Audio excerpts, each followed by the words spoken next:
Hello my YouTube family, आप सभी का स्वागत है मेरे यूट्यूब चैनल जी के संग्रह पर। तो आज के वीडियो में हम लोग टॉप 20 जो काफ़ी इम्पॉर्टेंट इडियम्स एंड फ्रेजेस है उसके बारे में पढ़ेंगे। ये सारे कॉम्पिटिटिव एग्जाम के लिए काफ़ी इम्पॉर्टेंट है। तो चलिए शुरू करते हैं आज का first idioms and phrases. First है add fuel to fire. Add fuel to fire का मतलब होता है आग में घी डालना, यानी पहले से कोई गुस्सा है और आप उसे और भी भड़का रहे हो तो उस जगह पे हम लोग यूज़ करते हैं ऐड फ्यूल टू फायर। इसको इंग्लिश में हम लोग बोल सकते हैं to make a matter worse, यानी कि मैटर को और भी ज़्यादा बिगाड़ना।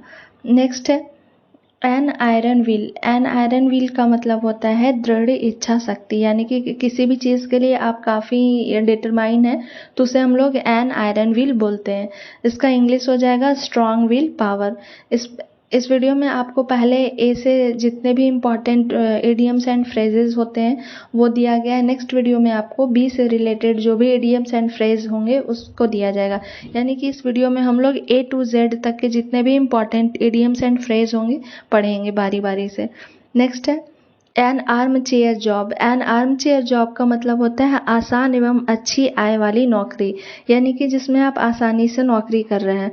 इसका इंग्लिश हो जाएगा good income job with high comfort, यानी कि आपको काफ़ी आराम है और आपकी सैलरी ये सब भी अच्छी है, तो उसे हम लोग बोलते हैं एन आर्म चेयर जॉब।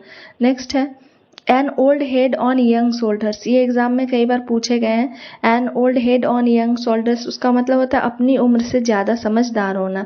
आपकी एज जितना है उससे ज़्यादा आप समझदार हो तो उसे हम लोग N old head on young shoulders बोलते हैं। इसका इंग्लिश हो जाएगा अ चाइल्ड और यंग पर्सन, कोई बच्चा या कोई भी युवा व्यक्ति who thinks and talks like an older, वो सोचता है या बात करता है बड़ों की तरह, एंड एक्सपीरियंस्ड पर्सन, जो काफ़ी एक्सपीरियंस्ड पर्सन है उनकी तरह बात करता है, तो उसे हम लोग बोलते हैं an old head on young shoulders. Next है एन एक्स टू ग्राइंड। इसका मतलब होता है अपनी उम्र से ज़्यादा समझदार होना या स्वार्थ से भरा उद्देश्य, जिसे हम लोग बोलते हैं something done for selfish reason, यानी कि कोई अपने स्वार्थ के लिए किया गया हो, अपने भलाई के लिए किया गया हो तो उसे हम लोग एन एक्स टू ग्राइंड बोलते हैं।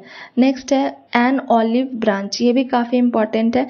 एन ऑलिव ब्रांच का होता है शांति निवेदन, पीस रिक्वेस्ट और पीस ट्रीटी। किसी के साथ आप काफ़ी पीसफुली रिक्वेस्ट कर रहे हो या उसके साथ आप काफ़ी पीसफुली ट्रीट कर रहे हो तो उसे हम लोग एन ओलिव ब्रांच बोलते हैं। नेक्स्ट है an old flame. An old flame का मतलब होता है पुराना प्यार। A person one had a relationship with in the past, यानी कि किसी का किसी के साथ पास्ट में कोई रिलेशनशिप रहा हो तो उसे हम लोग एन ओल्ड फ्लेम बोलते हैं। इस वीडियो में आपके जितने भी क्वेश्चन दिए गए हैं वो कोई ना कोई एग्जाम में पूछा गया है, तो प्लीज़ वीडियो को कंटिन्यू देखें और अगर मेरा वीडियो अच्छा लगता है तो लाइक शेयर एंड सब्सक्राइब ज़रूर करें। नेक्स्ट है at sixes and sevens. At sixes and sevens का मतलब होता है अस्त व्यस्त, यानी कि इन डिसऑर्डर। कोई ऑर्डर का मतलब होता है क्रम, डिसऑर्डर का मतलब होता है कि कोई क्रम नहीं है। तो एट सिक्सेस एंड सेवन्स का मतलब होता है इन डिसऑर्डर, कि कोई ऑर्डर में नहीं है, अस्त व्यस्त है। नेक्स्ट है at one's finger ends. At one's finger ends का मतलब होता है पूर्ण जानकारी होना, किसी चीज़ के बारे में आप कंप्लीटली जानते हो तो उसे हम लोग एट वंस फिंगर्स एंड्स बोलते हैं। इसका इंग्लिश हो जाएगा to have complete knowledge. Next है at a pinch. At a pinch का मतलब होता है समस्या में होना, इन अ ट्रबल। अगर आपको कोई परेशानी है तो उस जगह पे हम लोग बोलते हैं एट अ पिंच, समस्या में होना।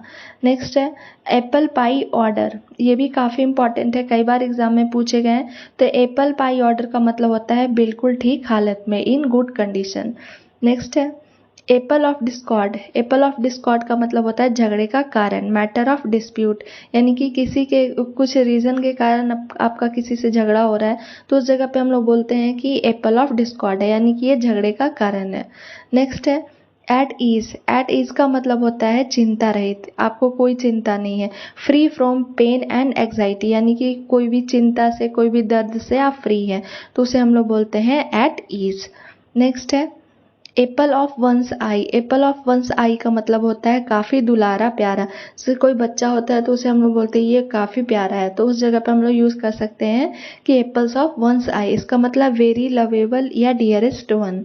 नेक्स्ट है एट स्टेक। एट स्टेक का मतलब होता है दाव पर, रिस्क में लगाना। एट स्टेक दाव पर, इसका इंग्लिश मीनिंग हो जाएगा at risk and unsecure.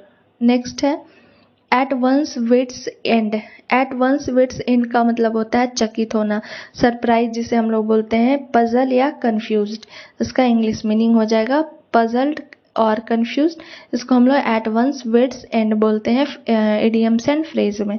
Next है at daggers drawn, at daggers drawn का मतलब होता है कट्टर दुश्मनी होना, इसका इंग्लिश हो जाएगा to have bitter enmity, enmity का मतलब होता है दुश्मन, जिससे आपको काफ़ी, बीटर का मतलब वैसे भी टेस्ट में हम लोग जानते हैं काफ़ी तीखा होता है, तो टू हैव बेटर एनमिटी को हम लोग एट डैगर्स ड्रॉन भी बोलते हैं। नेक्स्ट है at a loss, at a loss का मतलब होता है निर्णय न ले पाना, to be unable to decide, यानी कि डिसाइड कोई भी निर्णय लेने में आप अनेबल हैं, आप उसके लायक नहीं हैं, निर्णय न ले पाना इसका हिंदी होता है। नेक्स्ट है एचिल्स हिल्स, काफ़ी इंपॉर्टेंट ये फ्रेज है एचिल्स हिल, एचिल्स हिल्स का मतलब होता है कमज़ोर पक्ष, ए स्मॉल बट फैटल वीकनेस, छोटा लेकिन घातक, फैटल का मतलब होता है घातक, तो ये इसमें कह रहा है कि स्मॉल छोटा बट फैटल वीकनेस, काफ़ी घातक कमजोरी, जैसे हम लोग कमजोर पक्ष या इंग्लिश में इडियम्स में इसे हम लोग एचिल्स हिल्स के नाम से जानते हैं।